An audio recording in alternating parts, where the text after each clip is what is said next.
Hi, this is Davidian Lyon, and I'm here to discuss the Undefined Ego Center.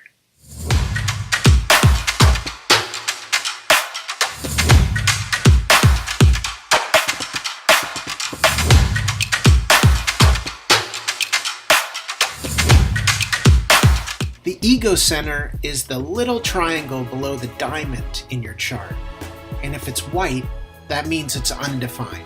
This center is responsible for willpower, commitment, self-worth, in the material world. 65% of the population has it undefined. So that means that the majority of us lack willpower. We simply do not have the energy for such competitive pursuits or ego-related self-improvement projects. As a result, we regularly struggle with our sense of self-worth, wondering such things as, why can't I quit smoking? Why can't I make it to the gym? Why can't I live in a house like that? Why can't I drive a car like that? Why can't I get it together like them? This is the biggest conditioner in your chart if you have it undefined or open. It's so powerful. I want to mention one more thing first about undefined centers in general. These are the centers, the shapes in your chart that are white. These are the areas where you're getting conditioned by your environment, specifically by those individuals who enter your aura who have the same center, but theirs is defined.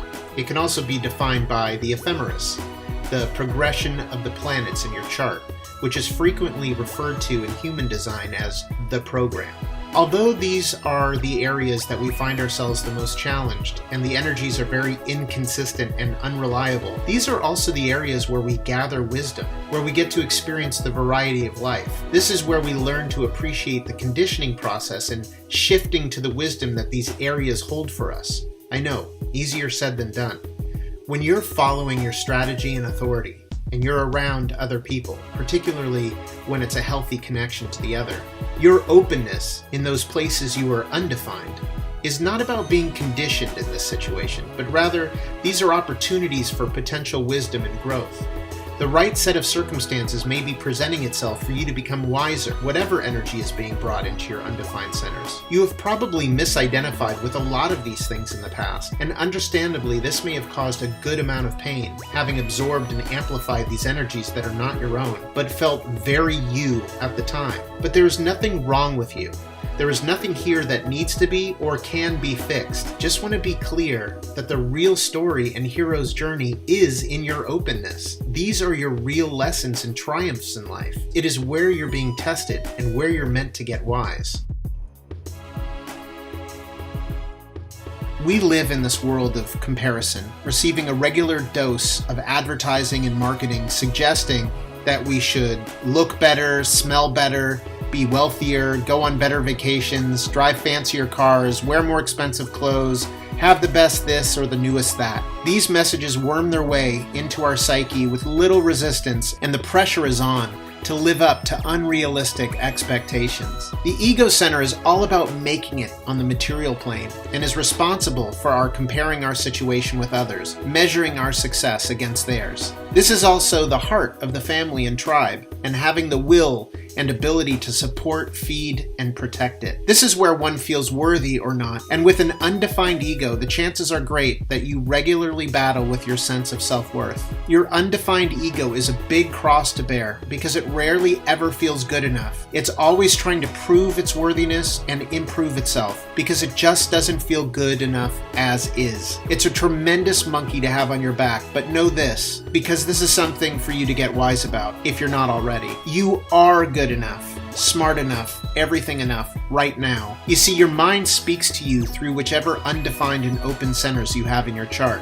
And if your ego is undefined, your mind may always be challenging or berating you, saying you could have been better, you should have done it this way or that way. Why can't you be more like so-and-so? Why am I always doing this? Why am I always doing that? To combat this feeling of not feeling good enough, it's common for the undefined person to make commitments which temporarily keep this feeling of unworthiness or lack of willpower at bay. You can see how this functions by the number of New Year's resolutions you've come up with versus your success rate. It feels good to say, starting next year, I'm going to no longer do whatever, or I'm going to start doing whatever every day.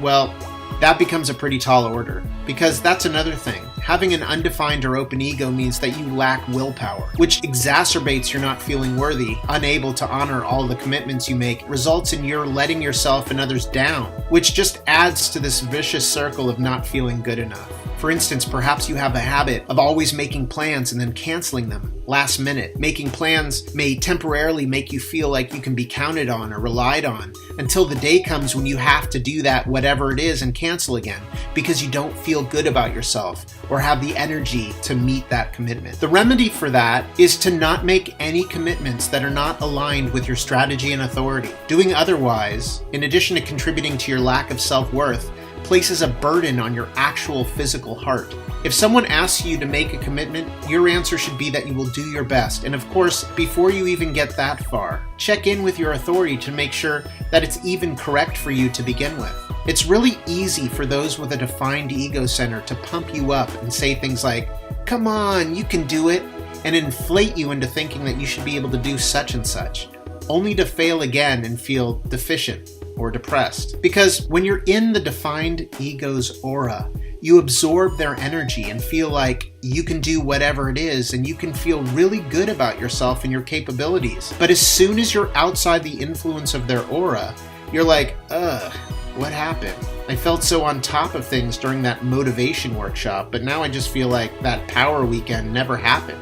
Chances are that you were surrounded by defined egos during the workshop, or it was taught by one, and all of your grand intentions fell by the wayside when you were just in your own energy and no longer amplifying their energy. You simply fell back into your natural state. It's really easy to become an overachiever, but nothing you do in this manner will give you lasting self-satisfaction. It's like running faster on a hamster wheel. Although this doesn't change from birth until death, this not feeling worthy feeling, it can, with your continued awareness, have less of an impact on you. Sure, after you give a talk or finish a project, you may still hear that familiar, "You did a bad job, you could have done better," but it will have less of a bite. You learn not to give power to that voice or subscribe to its bullshit. You can simply listen to what it has to say and then smile, knowing that your mind is just doing that annoying thing that it does, and pay as much attention to it as you would a loud neighbor or a loud motorcycle driving past your house, and tune it out. You're amazing. You are most certainly worthy and deserve to be happy. You were simply saddled with a jerk for a mind. Just know that you will be directed to the right commitments via your inner authority and not by your need to prove your value. Following this tactic is your protection from damaging your heart and avoiding incorrect commitments. So, when the energy of the undefined ego is expressed in a healthy manner, it operates like this. Without getting involved in the need to prove yourself, you can sit back and enjoy the show, free of the need to defend your existence.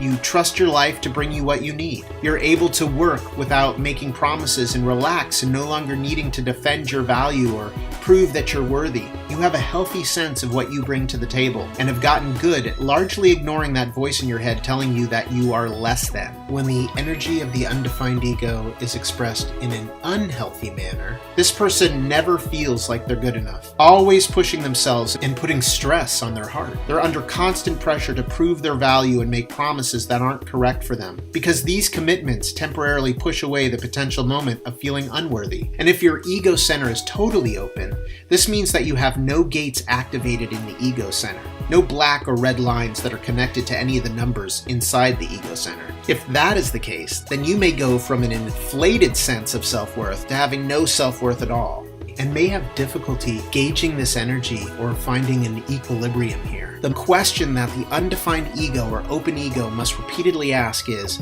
am I still trying to improve myself or prove my value to others, convincing them that I'm worthy, smart, sexy, etc.? I hope, if anything, listening to this helps you to recognize that you're not alone in feeling like this, and the majority of the population is fighting a similar battle. I hope you're able to keep this awareness alive and present so that you no longer believe your negative self-talk. I know firsthand what it's like to live with this particular monkey. Don't let it drive you bananas. Looking at this one center is just one partial snapshot of a larger picture that is you. It would have been great to know about this system when I was a kid. I can imagine it would have been a much smoother ride, but better late than never, right? Thank you, and good luck with your experiment.